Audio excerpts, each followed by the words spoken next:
À l'occasion des grands dîners organisés par Julia à la Maison-Blanche, il se découvre une véritable fascination pour un nouveau type de héros américain, le capitaine d'industrie, ce moderne titan qui dirige d'énormes machines à produire et aime mener grand train. C'était quelqu'un qui s'était senti toute sa vie financièrement vulnérable. Ces hommes étaient à ses yeux de véritables généraux à la tête de grandes entreprises capitalistes. Ils dirigeaient de grosses sociétés, c'étaient des gens indépendants d'esprit qui n'aimaient pas qu'on se mêle de leurs affaires. Ils commandaient des hommes, contrôlaient d'énormes moyens. Grant admirait beaucoup ces gens-là. Ils fumaient tous le cigare.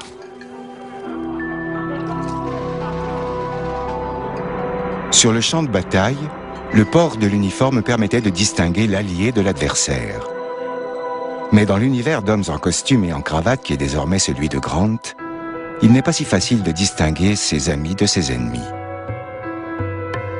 Le plus sulfureux représentant de cette nouvelle classe de mania est sans doute Jay Gould, surnommé par ses pairs le Méphistophélès de Wall Street. Il a pour associé un certain Jim Fisk, personnage haut en couleur, qui a commencé sa carrière dans la contrebande du coton pendant la guerre. Les deux acolytes ont mis au point un stratagème qui devrait leur permettre de gagner une fortune en spéculant sur l'or. Mais ils doivent d'abord obtenir la collaboration d'Ulysse Grant, leur nouvel ami. Ils commencent par s'introduire dans le cercle des proches du président. Grant avait une sœur qui longtemps n'avait pas trouvé à se marier. Jusqu'à ce qu'un vieux monsieur d'Abel Corbin vienne enfin demander la main de cette fleur un peu flétrie pour convoler avec elle en juste noces. Les Grant lui étaient extrêmement reconnaissants d'avoir ainsi permis à cette demoiselle de trouver un mari. Corbin a ainsi pu accéder au cercle des intimes de la Maison-Blanche, amenant dans son sillage deux compères fort peu recommandables, Jay Gould et Jim Fisk. Pendant l'été 1869, Fisk et Gould font tout pour s'attirer les bonnes grâces du président. Ils l'invitent à des dîners somptueux, sur des yachts de grand luxe ou encore à l'opéra. Parallèlement, ils achètent tout l'or disponible sur le marché dans l'intention d'en obtenir le monopole. Grant, trop confiant, n'a aucune idée de ce qui se trame. Lorsqu'arrive l'automne, le prix de l'or atteint un niveau record. Grant est pressé de toutes parts de mettre une partie des réserves du gouvernement sur le marché pour faire retomber les cours.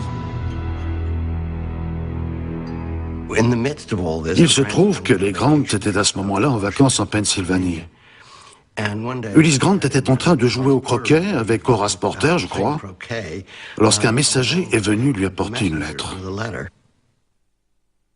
Gould ne veut surtout pas que Grant intervienne sur le marché de l'or. Il a donc demandé à Corbin d'écrire de toute urgence à son beau-frère. C'est une erreur.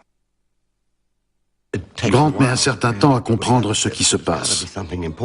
Il se doute bien que ce doit être important puisque la lettre lui a été envoyée en urgence et que le messager attend sa réponse. Enfin, il commence à sentir qu'il y a une entourloupe.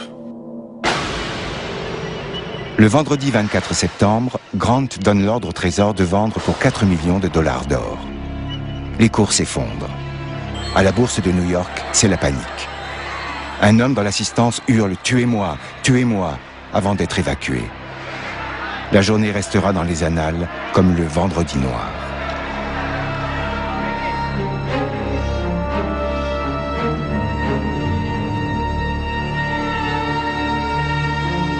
La plupart des Américains refusent de croire Grant complice de cette machination. Mais dans les salons de la capitale, on raconte que cette âme de président, comme le qualifie Henry Adams, s'est fait berner.